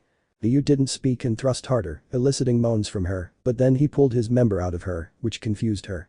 He then put her on all fours and thrust harder and deeper, eliciting an even bigger moan as she stuck out her tongue. This went on for a while until Giyuu was about to come and Aizui, as best he could, squeezed his privates, causing him to release his seat inside her. Chapter 18. Aizui had finished with Giyuu, feeling very satisfied, but with difficulty walking. When she changed, she left Giyuu still under the effects. Then she saw how everyone had already decided who would be next, with Kaijuri being the one she was supposed to go with, who was already entering smiling more than usual. Giyuu was still under the effects and therefore not fully conscious. She arrived and approached Giyuu, lifting his head and kissing him, inserting her tongue and causing Giyuu to do the same. They were engaged in a battle of tongues while Giyuu removed Kaijuri's clothes. Then they separated and Kaijuri began to speak. Kaijuri. I know you're excited, but let's take it easy, Giyuu-kun, he said in his ear, eliciting some moans from him. Then, having completely removed her clothes, she climbed onto Giyuu's lap, kissing him again with her tongue, and he did the same. Giyuu's hands first went over Kaijuri's legs, which made Kaijuri moan with a touch. Then Giyuu's hand moved higher, and then his arms wrapped around Kaijuri's waist, deepening the kiss. Kaijuri pulled away from Giyuu to catch her breath as she reached for his neck, wanting to mark her territory. But her hands then moved higher, one of them reaching his chest and squeezing it, eliciting a moan from Kaijuri, who released Giyuu's neck. On impulse, he went straight to her breasts, beginning to lick them, making her moan. Kaijuri. Moaning at Giyuu's touch, which didn't stop. Then he separated and pulled Kaijuri open her legs and began to lick her private parts. Kaijuri blushed deeply, but this changed to pleasure as she felt Giyuu's tongue on her private parts. The two were like that for a while, then Giyuu thrust his tongue inside her, making her feel his insides and moan even more, but Kaijuri said something. Kaijuri. Guy Giyuu, I can't hold it anymore, he said, finally coming. Giyuu licked and swallowed all her juices, making her blush, but Giyuu positioned himself on top of her, with the tip of his member touching her intimacy, which made her nervous, but she let herself go. Giyuu began to insert his member, causing Kaijuri a lot of pain, but then when he finished inserting his member, he began to get used to it, then moved as a signal for him to continue. Giyuu gave strong thrusts, causing Kaijuri to moan excessively. She moaned too much, but was silenced by Giyuu, who kissed her, managing to make her quiet, but they reached climax. Giyuu could no longer hold back, and neither could Kaijuri, so they both ended up coming inside. Kaijuri, quite satisfied, left Giyuu in a somewhat unconscious state, but not for long. She put her clothes on rather haphazardly and left the room, but noticed how everyone was already very impatient, as the drug's effect would soon end. So they all decided to go. The only ones who couldn't go were Kaijuri and Aizui. And so it was, the remaining 5 entered, already impatient, seeing how Giyuu was waking up still under the effects, which pleased them, and without wasting time they already had their clothes on the floor. One who could no longer do it was Sumi, who without wasting time, went for the member and put it in, making him let out a very loud moan from the pain, which angered the rest, and they did not waste time and went to kiss Giyuu. Some touched his body and others kissed him, so Giyuu also touched them, making them moan and being outside of himself. Giyuu couldn't hold back any longer and came inside Sumi, who fainted. The girls took advantage of this and pulled her out, and one of them, Fuji, wasted no time. Giyuu, not being conscious, thrust into her forcefully, eliciting moans, and the other 3 continued kissing Giyuu, and so it went on until he came. Next was Mitsuri, then Shinobu, and finally Kani, ensuring that all were satisfied, but they saw him fall unconscious from the overexertion. They were all awake and hugged him to sleep with him, since he would surely be very tired tomorrow, he would be in a lot of pain, and it would be hard for him to walk, but they didn't care, they had already achieved their goal. The next morning they all woke up and saw Giyuu asleep with a pained expression, so they decided to leave so he wouldn't see them, getting fully dressed and heading off to their estate. Chapter 19. Giyuu woke up with a lot of pain between his legs. He felt a great pain that he couldn't describe, and he didn't remember anything that happened. He only remembered being knocked out, but he didn't know by whom. He began to get up with difficulty walking since he wasn't in much pain. Then he put on his clothes and got ready since he was going on a mission. But he noticed that Yu had arrived at the estate and was acting normal, although he noticed something strange, a pinkish color on his cheeks, while with one of his hands he cupped his cheek. "Yu? What happened, Yu?" he said, somewhat confused, while still somewhat shocked. "Yu? I have a question," she said, blushing slightly. "Yu? Which one is it?" he said normally. "Yu? What does it mean when Aoi-san gives me a kiss on the cheek?" he said, blushing, and Giyuu had a certain idea. "Giyuu? I think she likes you a lot," he said normally, although he remembered something about that being a possible indication of a better approach and a better relationship, so he was smiling. "Giyuu? Okay, I'm going to rest," she said as she left. Giyuu, now back to normal, left his estate to go on a mission, but he noticed one of the pillars, more specifically Sumi, who luckily didn't notice him. He didn't know why, but he felt he should get away from all the pillars. He had a chill, so he went in another direction. Upon arriving at the boss's farm, he went inside to ask for a mission, but he hadn't counted on the Kocho sisters being there, which frightened him, so he closed the door to wait for them to leave and then enter. After waiting for a while, the door was opened by the sisters who were leaving, and then he entered, and once he was in front of the boss, he spoke. "Giyuu? Oyakata-sama, is there a mission to do?" he asked normally. "Boss? Ah, yes Giyuu, there's a mission. You have to go to a town where some people are disappearing. It's suspected to be a moon," he said calmly and worried at the same time. "Giyuu? Understood Oyakata-sama, with your permission I will take my leave," he said as he left. But he didn't know that the sisters stayed to see where he would go, and that they didn't forget anything they did that night, and they wanted to know if he remembered anything, so they asked to go with him as reinforcement. As they left the headquarters, they departed, or rather, Giyuu left unaware of the sisters' presence. He quickly finished the mission, feeling that he was being watched. The demon was not immune, and it was easy for him. Upon arriving at headquarters, he gave his report as quickly as possible because he felt he was being watched more closely, and he was right, since the other girls were watching him, because they were going to tell him they loved him and see if he would accept them. He finished giving his report and went straight to a field to calm down, as he was feeling uneasy. He tried to remember everything that happened the day before, but he only knew that everything about him hurt and that he had to get away from the other pillar mates. But unfortunately for him, the 7 pillars appeared in front of him, each with a smile on their faces, and he, confused and at the same time scared without knowing why, unconsciously took a few steps back. "All. Hello Giyuu," they said smiling, and Giyuu was a little nervous and only gave a greeting sign with his hand, remaining silent. "Hanny? What's wrong? Why aren't you talking?" she said normally while looking at him to see if he remembered anything, and only saw that he shook his head. They all understood that he didn't remember anything that happened because he had been drugged to satisfy them, and they were somewhat sad, something that was noticed by Giyuu, who didn't understand what was happening or what he should do. "Giyuu? With your permission, I'll take my leave," he said, starting to turn away in an attempt to flee, but fear wouldn't let him. But the pillars acted faster, and suddenly they all hugged him too tightly, which almost took the air out of the water pillar, who had to endure it as best he could. "Giyuu? Can someone explain why this is happening?" he said nervously but maintaining his usual serious tone.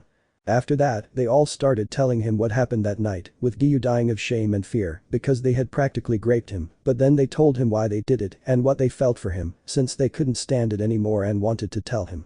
Now Giyuu was feeling very bad. He didn't know how to feel because he knew that if he accepted one of them, he would make the others feel bad. Besides, he didn't know how those kinds of things worked, and another thing was that they would be frowned upon. It wasn't normal for a man to be with 7 women, so he didn't know what to do.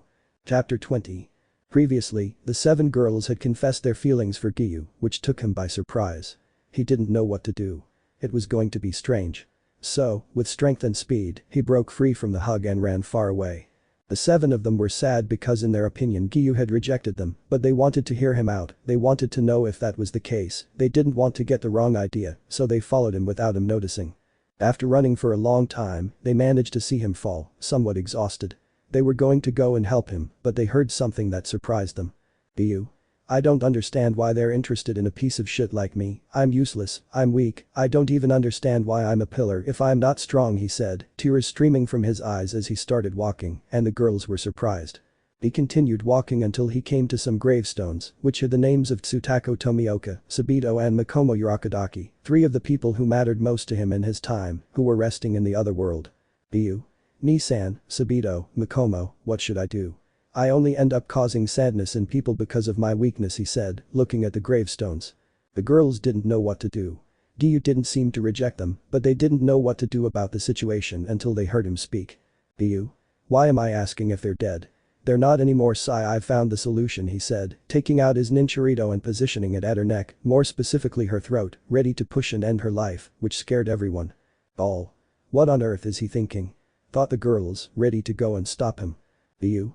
This is the only way my suffering will end, and at the same time I will stop making people suffer, he said to put some strength into it, but his hand was stopped by 7 hands, as he also received a hug from the previous 7 girls.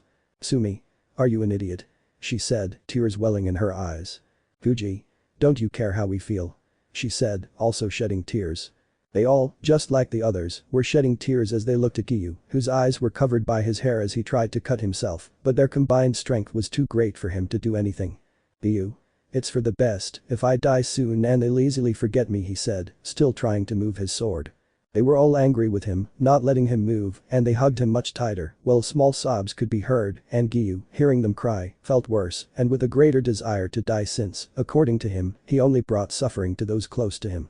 Giyuu. I ask you to leave and leave me in peace, he said, trying to gather the strength to cut his throat. Hanny. Why do you want to die? She said sadly, looking at him. Giyuu. I only cause suffering, that's why I deserve death, he said seriously, still trying to muster his strength. Haijuri. You don't cause that, you cause hope in others, you support those you can, why do you say you cause suffering? He said crying. Giyuu. Because now you're crying because of me, what makes me think I won't do the same to others? He said seriously, managing to cut a small part of his cell with the tip, drawing a trickle of blood.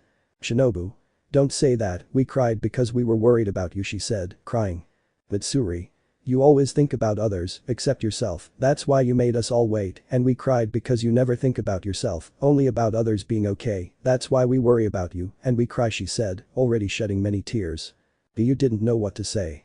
It was a very complicated situation in which he didn't know what to say. He stopped straining, which pleased everyone since he was thinking things through. He still had a serious expression, without saying anything.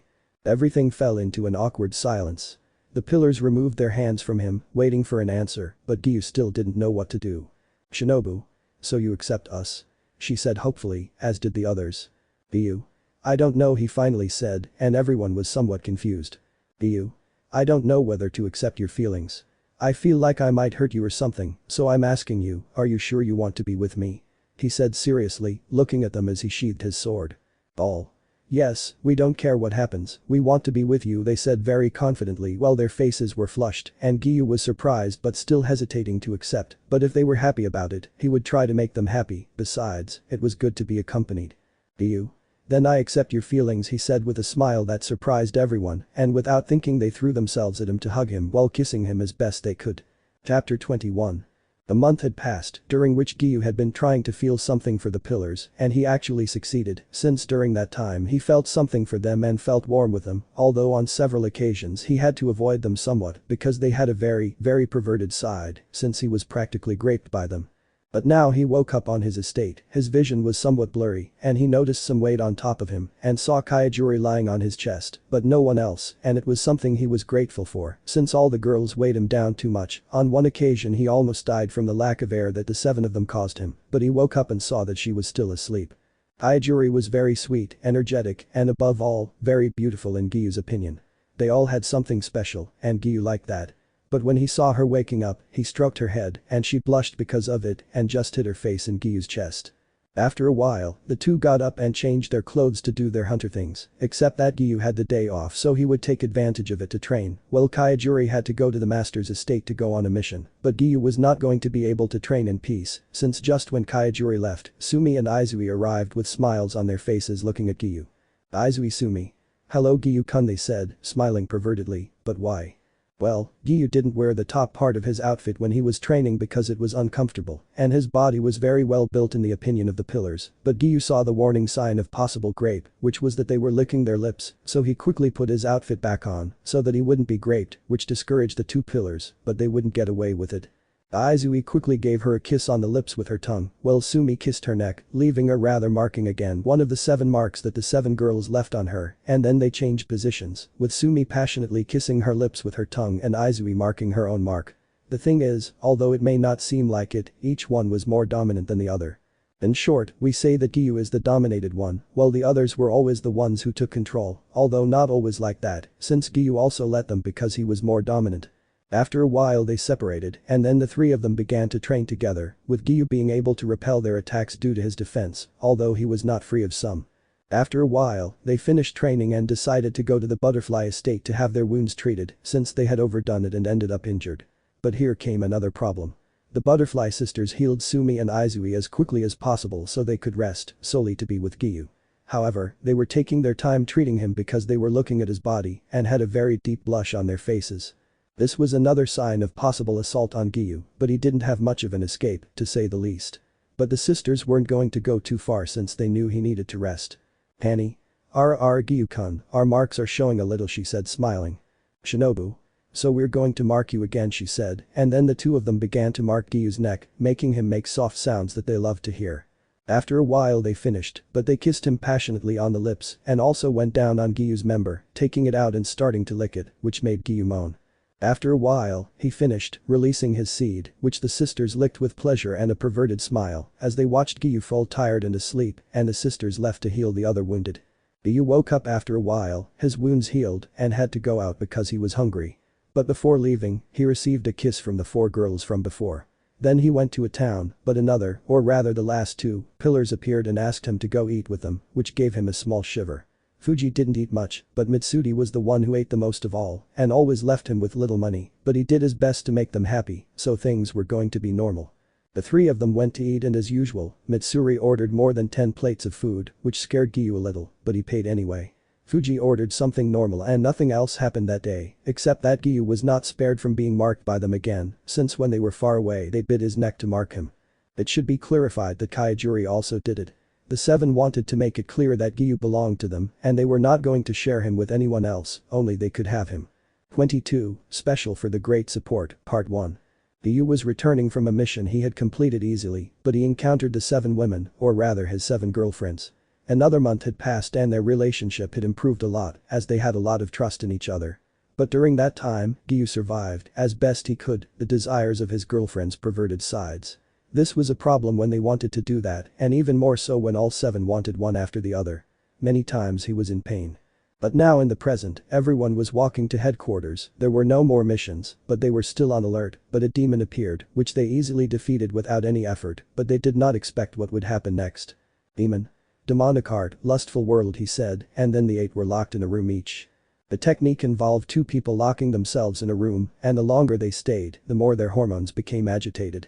When they were doing that, the demon would take advantage and devour them. There were only 2 ways for the technique to end. Either the demon would end it or the people would finish the act, so all 8 would have to do that. The bad thing is that the girls, being perverts who always want to do that, and the technique affected their hormones even more, and Giyuu was scared. His hormones were all over the place, and he couldn't move in the room. Meanwhile, the girls understood the technique and smiled pervertedly. Each one was going to enter Giyuu's room little by little, with Kaijuri being the first. Lemon skipped. Izui couldn't walk, and Giyuu carried her on his back, leaving the room as the others looked on, blushing. Fuji. It's obvious you enjoyed it, she said, sounding a little jealous of how much Izui enjoyed it. Izui.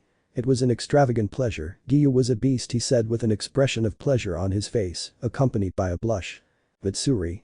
It's not fair, she cheated, we were all supposed to vote for who was next, she said with a pout. Shinobu. That's right, Izui-san, it's not fair, we should have chosen who it was, she said with a vein popping out on her forehead. Annie. Relax, I think it would be good now to decide who's next, she said warmly but jealously. Sumi. I'm next, she said decisively. Fuji. No, I'm next, she said, sounding somewhat angry. Shinobu. No, I'll be next, she said, already hugging Giyuu from behind since he had left her with Kaijuri, she was fainting from so much pleasure. Annie. Ara, let's be fair or we'll never reach an agreement, she said, looking at the others who surprisingly started playing rock, paper, scissors. Giyuu had a drop of sweat on his face because of it, although he found it amusing. While he waited, he had Kaijuri and Izui in his lap, stroking their heads to keep them calm. Until they finally managed to reach the next one, the one who was going to have her hex session with Giyuu, he took her inside the room. The next one was going to be Fuji Obanai, who removed her bandages and left her snake outside. Giyuu. Of all of you, I think you're the calmest, he said, looking at one of his 7 girlfriends. Fuji. I'm aware that I like doing this with you, but not like the others who ask me to be strong and rough, she said, somewhat nervously. Giyuu. If you don't want to, you don't have to do it, he said understandingly, petting Fuji's head, which was red. Fuji. No, I want this. Of all of us, I'm the one who's had the least sex with you. I want to enjoy this opportunity I have, she said, giving Giyuu a kiss on the lips, who calmly returned the kiss. Fuji wrapped her arms around Giyuu's neck, deepening the kiss, their tongues exploring each other's mouths, as lust took hold of them both. Giyuu wrapped his arms around her waist. The lack of air became apparent and they both separated, looking at each other with desire in their eyes. Giyuu saw Fuji's different eyes. He found them beautiful. Giyuu. Your eyes are beautiful, Fuji-chan, he said, looking at her with a smile, causing her to blush and feel a little embarrassed. Fuji. Thank you, she said as she hid her face in Giyuu's chest. Giyuu carried her princess style, causing her to blush even more as he laid her on the bed, smiling at her. Giyuu. I'm asking you again, are you sure? He said, looking at her, and she nodded. Fuji. Let me enjoy this before doing that, she said, giving him a kiss as her hands began to unbutton Giyuu's uniform, who was already doubting whether it was worth putting his uniform on again. Lemon skipped. 23 Part 2 Final. Fuji was exhausted right now, because even though she hadn't been with Giyuu for very long, he knew how to exhaust her by hitting her sweet spot with his member. Fuji. I don't understand how you managed to make me so tired, she said, panting and letting out sighs. Giyuu. Because I always know how to leave you like this, he said, stroking her head. Fuji pouted. It's not fair, I don't want to have less time with you, and the others already had more time, she said, pouting while lying on Giyuu's chest. Giyuu. If you want we can continue, it all depends on you, he said, stroking her head. Fuji. My vagina is tired, can you use my anus? She said, blushing deeply and nervously. Giyuu. It's up to you, if that's what you want I'll do it, he said calmly. Fuji. Yes, I don't intend to be left behind by the others and be the only one who stays like this, she said determinedly. Giyuu. If that's what you want, Fuji-chan, I'll do it, he said, giving Fuji a kiss on the lips, which she gladly accepted. Lemon skipped. Tsumi and Mitsuri did the same with the happiness that everyone loved, including Giyuu. The Pillars of Pro did have a hard time surviving the battle against Muzan, but they still survived. Since they were all now Tomiokas having a large family. And let me know in the comments below if you guys want the next part. Also check out my other video that has been shown and left. Thank you for watching. If you enjoyed this video please like and share this video. And have a fantastic day. Bye.